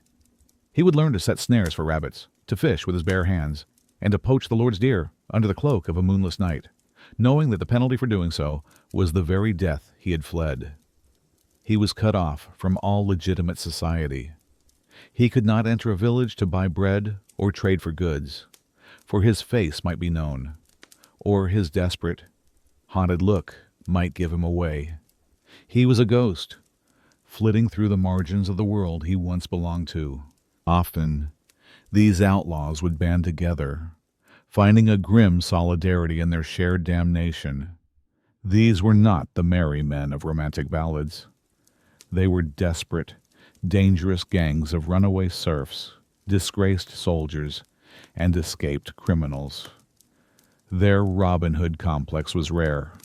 More often, they preyed on the weak, robbing pilgrims and isolated travelers on lonely highways to keep body and soul together. Yet, even within this brutal society of the dispossessed, a strange sort of community could form. They would share their stolen food around a hidden campfire, their whispered stories a temporary balm against the crushing loneliness of their existence. They were bound by their shared status as wolf's heads, men who had stepped outside the circle of humanity and could never return. For the peasant who chose this path, life became a long, desperate gamble. Every rustle of leaves could be the approach of a bounty hunter. Every sunrise was a reminder that he had survived another night, but also a stark promise that the hunt was on again. It was a life of grim freedom, purchased at the price of everything he had ever known. Let us return to the man who did not flee, the man sentenced to wait. He is cast into the dungeon, a place we have glimpsed, but whose full horror deserves a slower, more deliberate examination. The medieval dungeon was not a place of reform. It was a place of storage. It was a human warehouse for the condemned, the forgotten, and the politically inconvenient. To be thrown into this dank, foul-smelling cell was to begin a punishment that was, in many ways, as terrible as the execution it preceded. Imagine descending the narrow, winding stone staircase, the air growing colder and damper with every step, until you are thrust into a cavernous, subterranean space. The heavy door slams shut, its echo swallowed by the stone, and you are plunged into a world of sensory deprivation and profound misery. The stench is unimaginable, a noxious melange of unwashed bodies, overflowing chamber pots, and moldering food scraps. The floor is slick with slime and human filth. In the corner, a pile of rotting straw serves as the only bed, a shared space for men ravaged by disease and despair. Vermin skewered underfoot, grown fat and bold on the prisoner's leavings. The darkness is a living thing, broken only by the fitful, guttering flame of a single torch in the corridor, which casts long, capering demon shadows across the clammy walls. Worse than the physical privations, however, are the sounds. You would be surrounded by the muffled echoes of despair that reverberated through those clammy corridors at all hours. The faint sounds of sobbing from a nearby cell, the mad, incoherent raving of a man whose mind has shattered under the strain, the piteous, weak pleading for water or for mercy. These sounds would become the soundtrack to your final days, a constant reminder of the shared damnation. Time itself dissolves in the dungeon. The passing of days is marked only by the meager ration of stale bread and foul water shoved through a slot in the door. Men wasted away in these pits, succumbing to disease or starvation, unmourned and forgotten in the dark. The dampness seeps into the marrow of one's bones, inescapable and soul-wearing. Yet, even here, in this abyss, the human spirit flickered. Prisoners would leave their mark, desperate scratchings on the stone walls, a name, a date, a crude etching of a cross, or a lost loved one's face. These poignant messages, some of which still survive today, are ghostly whisperings from a distant age of sorrow, a testament that real human beings suffered in these hellish confines. They would sometimes band together, these condemned men, sharing what little they had, telling stories or singing bored songs to keep despair at bay. In the shared degradation of the dungeon, the usual barriers of class and status melted away. A disgraced knight might find himself huddled for warmth with a lowly pickpocket, their common wretchedness binding them together in a final, grim solidarity. This was the dungeon's ultimate cruelty. It was a place that stripped you of everything that made you an individual, and then left you to wait for a death that began long before you ever reached the scaffold. The machinery of medieval justice did not always focus its terrible power on a single individual. In its endless quest for order and control, it often held the entire community responsible for the actions of one. For a peasant, this meant that his crime was not just his own. It was a debt that could be forced upon his family and his neighbors, a stain that could spread through his entire village. This principle of collective responsibility was woven into the very fabric of local law, turning communities into self-policing units driven by mutual suspicion and fear. A key instrument of this control was the tithing system. In many parts of England, for example, the male peasant population was organized into groups of 10 households called a tithing. These men were bound by an oath to be responsible for each other's conduct. Imagine the immense pressure of such a system. If a man from your tithing committed a crime and fled, becoming an outlaw, the remaining 9 members could be brought before the manor court and fined heavily for failing to produce him. You were, in effect, your brother's keeper, but not out of a sense of goodwill, out of a fear of the Lord's punishment. This system turned neighbor against neighbor. It discouraged anyone from helping an accused man, lest they be seen as complicit. It encouraged villagers to spy on one another, to report any suspicious behavior immediately. A man who saw his neighbor acting strangely would face a difficult choice to stay silent and risk a fine, or to report him and risk a feud that could last for generations. The tithing system was a brilliant and insidious form of social engineering, forcing the peasantry to enforce the Lord's law upon themselves. This collective punishment extended beyond the tithing. If a serious crime occurred within the boundaries of a village, say, a traveler was murdered on a nearby road, or a fire was set, and the arsonist was not found, the entire village could be held accountable. The lord or the king could levy a massive fine, known as an amercement, on the community as a whole. Every family would be forced to contribute, paying in grain, livestock, or silver pennies they did not have. This created a powerful incentive for the village to find a culprit, any culprit, to avoid the collective penalty. It could lead to false accusations, the scapegoating of unpopular individuals, or the swift, brutal execution of justice without a proper trial, all driven by the community's desperate need to appease the authorities. The message from the ruling class was clear: order will be maintained. If you cannot police yourselves, we will punish you all. This turned every peasant into an unwilling agent of the law, a guardian of a system that oppressed him. Because the alternative, the shared wrath of the Lord, was even worse. Beyond the reach of the Lord Steward and the King Sheriff, there was another court, another form of justice that held immense power over the life of a medieval peasant. This was the ecclesiastical court, the court of the Holy Church. While the secular courts dealt with crimes of property and violence, the church courts dealt with crimes of the soul. Here, a peasant could find himself on trial not for what he did, but for what he thought, what he said, or how he failed in his spiritual duties. And the punishments, while rarely involving the hangman's noose, were designed to inflict a profound and lasting spiritual and social ruin.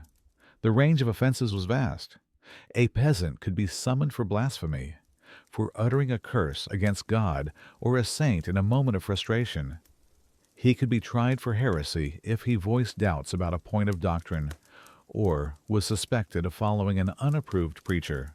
He could be punished for failing to attend Mass on Sunday, for not knowing the Lord's Prayer, or for failing to pay the tithe, the 10% of his meager produce owed to the church. Moral transgressions also fell under the church's jurisdiction. Adultery, fornication, and other sins of the flesh were prosecuted with vigor. The court was presided over by priests, archdeacons, or bishops, men who held the keys to heaven and hell, and their judgment carried the weight of divine authority. For those found guilty, the punishments were designed to humiliate the sinner and save their soul through public shame. The most common was public penance. Imagine being sentenced to this. On a designated Sunday, you would be forced to appear at the doors of your own village church, stripped down to a simple white linen sheet, the garment of the penitent. You would be made to walk, barefoot, at the head of the procession into the church, carrying a lit candle as a symbol of your sin. As you walked, the priest might strike your bare back with a birch rod, not with the brutal force of a flogging, but with light, stinging blows that were meant to symbolize your chastisement by Mother Church. You would then have to stand or kneel before the entire congregation throughout the Mass, a living spectacle of sin and repentance. For more serious offenses, the penance could be far more arduous. One might be sentenced to a forced pilgrimage, commanded to walk hundreds of miles to a distant shrine, begging for food along the way. This was a dangerous and costly journey that could take months, leaving a peasant's family and land untended. But the ultimate punishment the church could deliver was excommunication. To be excommunicated was to be cast out from the community of Christ. You could not receive the sacraments. You could not be buried in consecrated ground, and your neighbors were forbidden from speaking to you or aiding you in any way. To the deeply pious medieval mind, this was a fate worse than death. It was a spiritual annihilation, a sentence to an eternity in hell.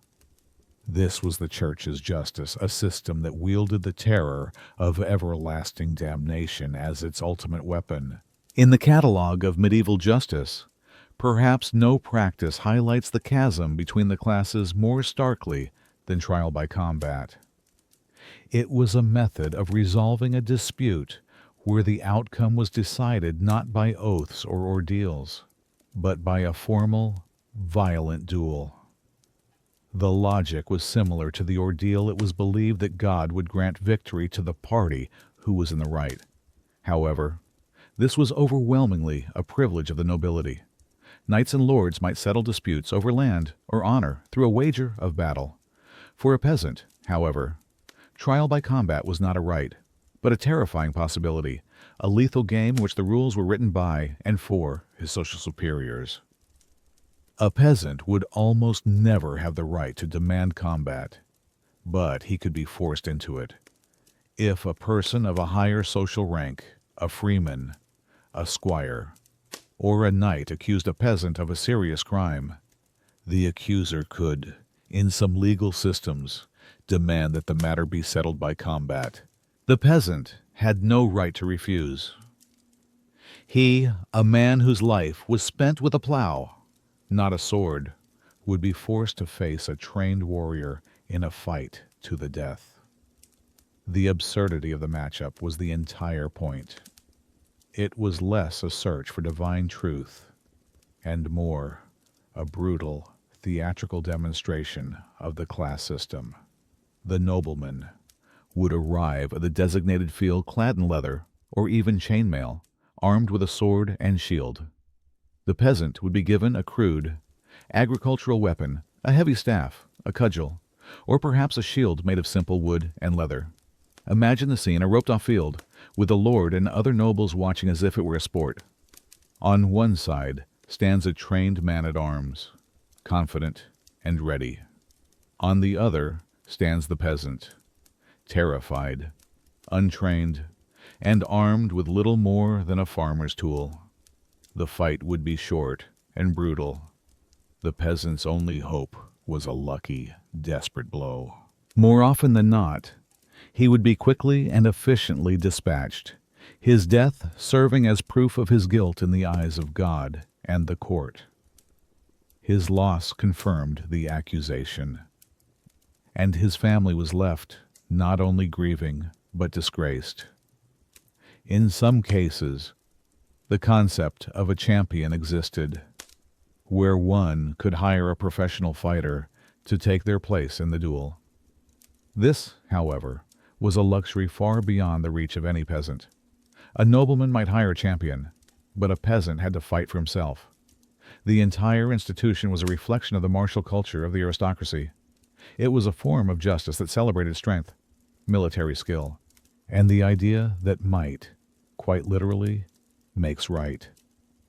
For the peasant, it was the ultimate legal vulnerability, the possibility of being forced into a fatal contest he had no hope of winning, where his inevitable death would be recorded as the final, infallible judgment of God against him. For the medieval peasant, the end of a trial and the execution of a sentence was rarely the end of the story. Unlike our modern concept of paying one's debt to society, medieval punishment was often a permanent branding, a scar that never truly healed, ensuring that the criminal's life after the verdict was a continuation of the punishment by other means. There was little notion of rehabilitation. The goal was to mark, to shame, and to permanently lower a person's status within the delicate social hierarchy. A survivor of the justice system was, in many ways, a ghost, forever haunted by their past transgression. Consider the man who was flogged. He returns to his village, his back a latticework of thick, ropey scars. He can now work again, but every time he toils in the fields under the hot sun, his shirt clinging to his back, he is reminded of the pain and humiliation. The scars are a secret history, but one that could be exposed, a permanent mark of his shame. Now imagine the man who was branded, the letter T for thief, seared into his cheek. His ordeal is a public one, every single day. He cannot hide his past. When he goes to the market, people stare and whisper. Mothers pull their children away. No one will trade with him fairly. No lord will hire him for extra work. He would be forever marked as an outcast, shunned by respectable society, no matter how sincerely they might repent. He is trapped in a state of perpetual suspicion. The man who lost a hand for stealing is perhaps in the most desperate state of all. In a world that ran on manual labor, he is now functionally useless. He cannot guide a plow, swing a scythe, or build a wall. He's reduced to begging, dependent on the charity of a community that now scorns him. He is a constant living reminder of the Lord's justice, his empty sleeve a more powerful deterrent than any gallows. And what of the woman who is paraded through the village in a scold's bridle? The iron cage has been removed, but the invisible one remains. She is now the scold, her reputation ruined, her words forever treated with suspicion and mockery. Her husband may resent her for the shame she brought upon their household. Her children may be taunted. For these survivors, life became a kind of slow social and economic death. They were the walking wounded, the living cautionary tales.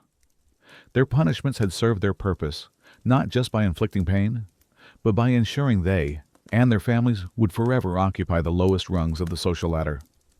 They were living proof that in the medieval world, justice was not about restoring a person to the community, but about ensuring that once they had fallen, they could never truly get back up. So what are we to make of this world of brutal, arbitrary justice? As we look back from the soft comfort of our modern age, it is easy to see this system as simply broken, chaotic, and savage. But to do so is to miss the point. The medieval justice system, particularly as it applied to the peasantry, was not broken. On the contrary, it was working exactly as it was designed to.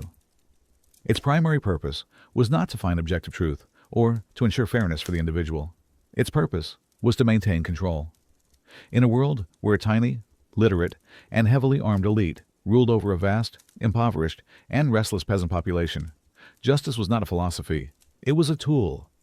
It was an instrument of power, wielded to enforce the rigid, unshakable hierarchy of the feudal system. The public punishments, the spectacles of pain and humiliation, were a form of dark theater. They were a morality play written in blood and agony, designed to keep a thing underclass in check. The stocks, the lash, the gallows, these were not merely punishments for a single transgressor. They were vivid, terrifying lessons for the hundreds who were forced to watch. The logic was brutally simple. Make an example horrific enough, and others would think twice before straying into crime. The system was a constant visceral reminder to every peasant of their place. It existed to protect the property of the wealthy, the Lord's grain, the king's deer, and to quell any stirrings of dissent before they could grow into a true rebellion. It was a system that valued order far more than it valued a single peasant life. And yet, behind this grand, impersonal machine of social control were real human beings, their lives governed by fear, jealousy, and desperation. The system's lack of interest in factual evidence created a breeding ground for personal vendettas. A simple neighbor's grudge over a stray chicken or a shared glance could fester and erupt into a formal, life-altering accusation. A peasant's reputation was their only true defense. And in the small, insular world of a medieval village, reputations were fragile things, easily shattered by a malicious whisper.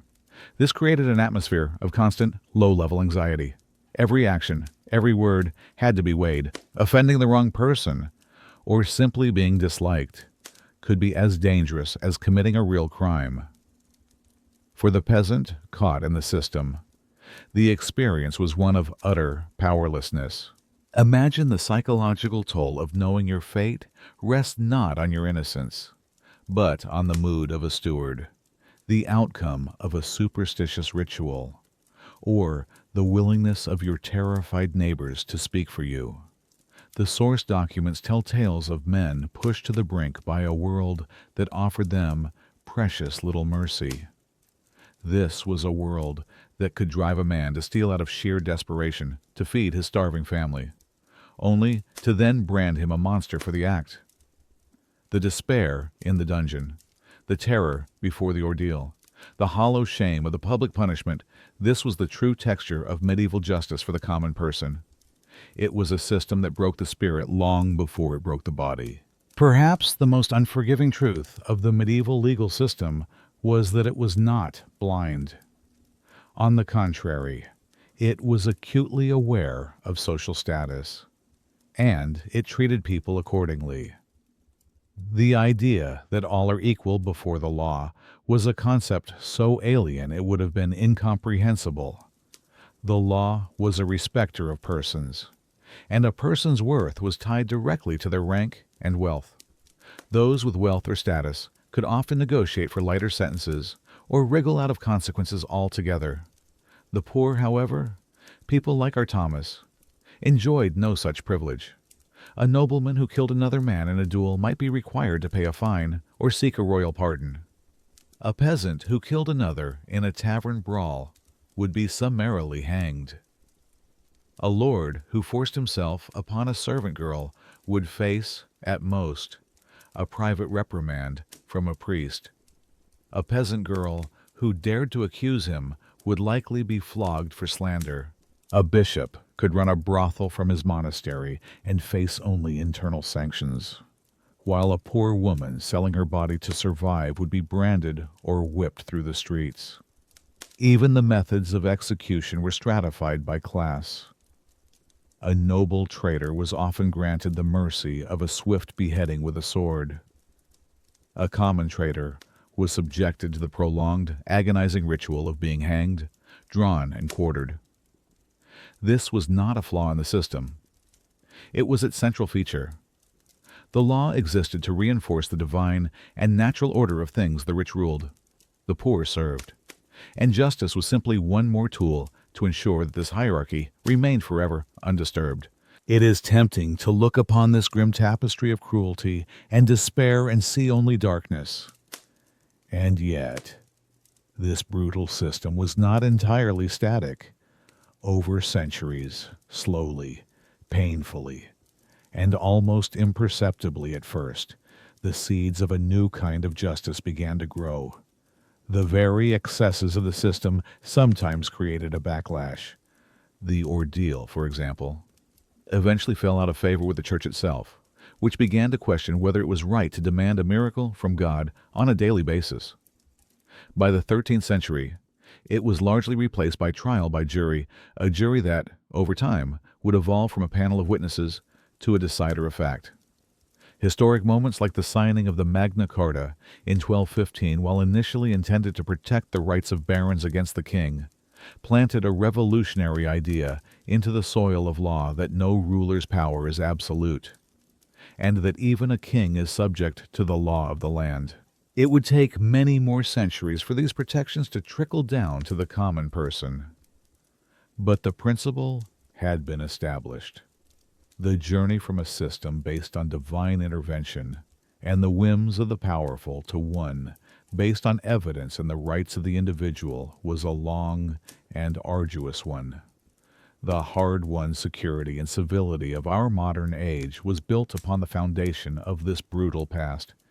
It reminds us that the rights we often take for granted, the presumption of innocence, the right to a fair trial, the freedom from cruel and unusual punishment, are not the natural state of things. They are the fragile, precious fruits of centuries of struggle, a slow, dawning light pushing back against a very long and very dark night. And so, our journey through the grim theater of medieval justice comes to a close. Let us leave the smoke-filled hall, the public square, and the shadow of the gallows behind. In your mind, let us return one last time to our peasant, Thomas. Imagine him not in chains or in shame, but simply as he was at the beginning, a man in his field, as the sun begins to set. The day is over. The court, with its terror and its judgment, is now just a searing memory. His life, for better or for worse, goes on. Picture him standing there, the cool evening air a balm on his skin. He looks out over the familiar landscape, the narrow strips of land stretching away into the dusk. The sky above is painted in soft hues of purple and rose. He can hear the distant, gentle lowing of cattle being brought in for the night, the faint sound of a neighbor calling their children home. He feels the familiar ache in his back, the ingrained weariness in his bones from a lifetime of labor. It is a hard life, an unforgiving one. But here, in the quiet of the fading light, there is a semblance of peace. The earth beneath his feet is solid and real. The great, turning cycles of planting and harvest will continue. The ordeal is over. The work remains. For a peasant like Thomas, the law was not a shield to be sought for protection. It was a storm to be weathered. It was a force of nature, like a flood or a blight, that could sweep through his life without warning, leaving devastation in its wake. And when it passed, he was left to survey the damage, to rebuild what he could, and to carry on. His suffering, and the suffering of millions like him, was immense. Their stories were rarely written down, their names lost to the great, silent indifference of history. They were the forgotten many, the human foundation upon which the great cathedrals and castles were built. They lived with a quiet, resilient endurance, finding moments of joy in a shared song, in the warmth of a fire, in the birth of a child. They understood, in a way we no longer have to, that life was a fragile, precious thing, and that survival itself was a victory. Their world was one of stark brutality, but it was also a profoundly human one, filled with the same hopes and fears that animate our own lives. And now, their story is told. We can let them rest. But you are not there. You are here, safe in the quiet of your room, wrapped in the hard-won security and civility of our modern age. The cold stone of the dungeon floor cannot touch you. The damp chill of the hovel cannot seep into your bones. The jeers of the crowd in the flat, merciless voice of the steward are just echoes, whispers from a world that has long since passed into shadow. There is no ordeal waiting for you in the morning. There is no angry lord, no unjust fine that will steal the food from your table. Feel the warmth of your bed, a world away from a cold stone cell. Feel the softness of your pillow. Breathe in, and be grateful for the gentle quiet of our time. The terrors we have witnessed tonight are now just a story, and the story is ending. Let the darkness behind your eyes be a comforting one, a peaceful void, free from the fears that haunted the sleep of our ancestors. You can let go of their burdens now. Their long day is done, and so is yours. Rest. Let the figures of the peasant and the priest, the steward, and the hangman all fade back into the mists of history. Allow the images of the gallows and the glowing iron to dissolve into the soft darkness of your room. The fire is burning low. The story is over. All that is left is the present moment, this quiet space where you are safe and at peace. Listen to the sound of your own steady breathing. Feel the gentle weight of the blankets upon you. Let your mind drift, untethered, into the soft embrace of slumber. Progress may be imperfect, but it's a hard-won gift. And the greatest gift of this moment is rest. So sleep well, dear listener. Dream of kinder centuries, of gentle fields, and of a world where justice is always tempered with mercy. May your sleep be sweet, and your tomorrows ever more gentle. Good night.